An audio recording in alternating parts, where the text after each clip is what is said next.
heart to pray for that one person. Keep them in your hearts, keep them in your prayers, and we will get through this. We will come through this time. We always do.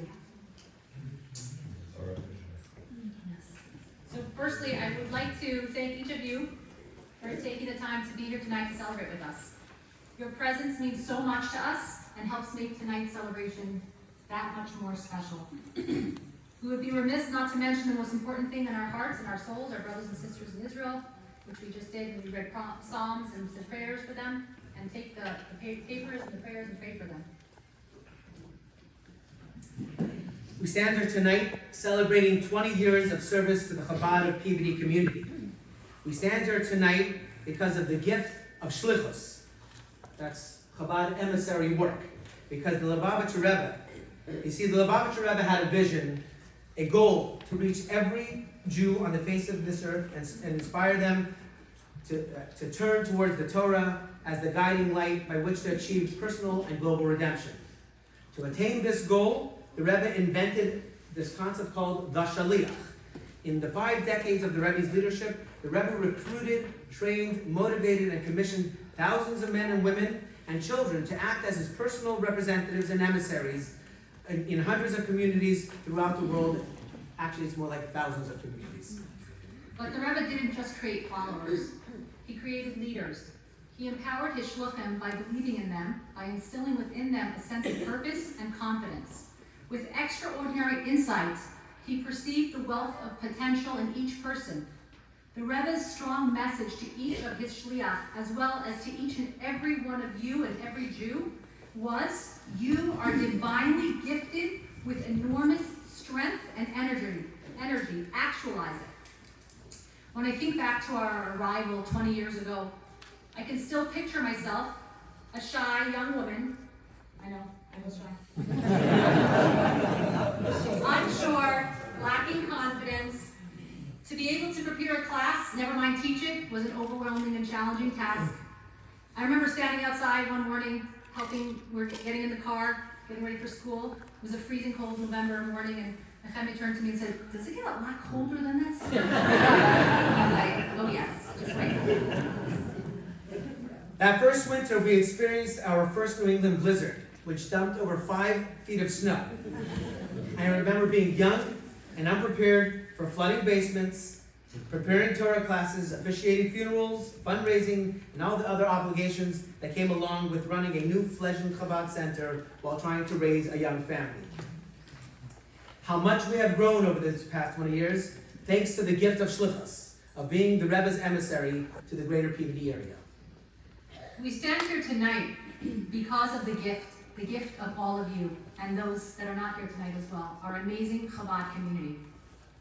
Although life as a Chabad Rebbetzin and rabbi can be demanding, even overwhelming at times, I would never exchange it for anything else at any moment. Because the more we give, the more we get in return. Although we give, we nurture and teach others, we get back way more than we give. The Talmud, Titus, chapter 7-8, explains it best. Rabbi Hanina said, "I have learned much from my teachers and from my colleagues, more than from my teachers, but from my students I have learned the most." How true indeed. We have learned kindness from you. The way you respond so quickly and happily when you're needed to respond to the call. Like the time some generous community member dropped off flower arrangements outside of Chabad to beautify the space before the high holidays, to spruce up the look of the Chabad building. Or when I received an email asking me to let one of our friends know when there was someone in our community sitting Shiva because she wants to bring the family a home-cooked meal. Or when another person showed up to lovingly stain the beautiful Aron Kodesh behind us before the high holidays. Or when another person asked me, "Raizel, please let me know what your kids would like for Hanukkah." It just fills my heart. Or yesterday, when I received a huge box with a beautiful gift, and on the box it was written, "To Raizel, thank you for 20 years. I have learned kindness from you. Thank you. You know who you are." Or that time when the basement would flood in anticipation of the storm, even before the raindrops fell. It was reported on the news that it's going to rain, and my basement decided to get a head start. My West Coast blood had no idea what to do. People showed up with sump pumps, didn't know what those were, and helped dry out the space, helping us manage the 100-year flood that seems to come every few years. Or when I send out an email asking for people to show for a Shiva House minyan or a Kaddish minyan, you all respond, and within minutes, the necessary quorum is attained. We learn courage and faith from you, the way you comfort the way you confront illness, challenge, and loss with determination and inner strength. When we experienced a mental health crisis in our family, so many of you turned towards us and supported us and shared your own personal stories of courage, strength, hope, and resilience. For those who have battled and continue to battle health, medical, and mental health challenges, push through incredible pain to be there for others, you teach us, you show us that it's a team effort. We help you, but you help us even more. You model for us how to dig deep and find our inner reservoir of hope and resilience. From you, we learn generosity and giving, the way you support the Chabad and those that need the needy in our community. We learn self-sacrifice from you, the way you step beyond your comfort zone and take on yet another mitzvah. And we learn to change and grow the way so many of you have committed to Torah, to mitzvot, to things that you have not been raised with, and yet you're choosing to add that in your life. Whether it is committing to wearing tzitzit every day, or by putting on tefillin, and in some cases, endeavoring to walk to shul on Shabbat and high holidays, or to take on kosher commitments, notwithstanding the difficulties and the financial costs and the challenge. Allow me to share with you the following beautiful story. A teenage boy once visited the Lubavitcher Rebbe and expressed the anguish that his life is full of struggle and disappointment. Why can't it just be simple and easy? The paying boy asked. Because human beings are not angels, the Rebbe replied.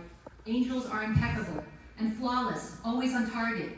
Human beings, on the other hand, are fragmented and dualistic, vacillating between extremes and shaken by conflicts. Because of man's multidimensional and dichotomized composition, he must struggle throughout his entire life in order to come to terms with his soul. The teenager continued to probe the heart of the Rebbe. But why? Why did God create us in such a complicated fashion? Would God not have enjoyed us far more if we were like angels? The Rebbe responded with a question.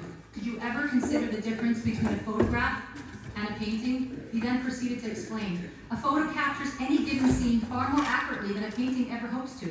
Yet while a photo will cost you a few dollars, the inaccurate painting of the identical scene may sometimes go for millions of dollars. Why? Because most photographs, the Rebbe explained, are inanimate items, lacking the input of a human soul. A painting, on the other hand, contains the richness of human imagination, the depth of human emotion, and the aesthetics of human creativity. This and that is what gives a painting its tremendous value. Angels are photos, the Rebbe concluded, while human beings are pieces of art. Only in the tormented chambers of the human heart can God discover genuine, awe-inspiring artwork. It is the goodness and the spirituality that emerge from human doubt and struggle that bestow upon humanity a dignity and a splendor that the highest of angels can never attain. A young, not so young anymore, young former Hebrew school student who is now in college found himself in a dilemma, as probably happens a lot more often than we want to admit. Him and some buddies had been drinking, and the chancellor had found out, and he knew that he was part of the crew.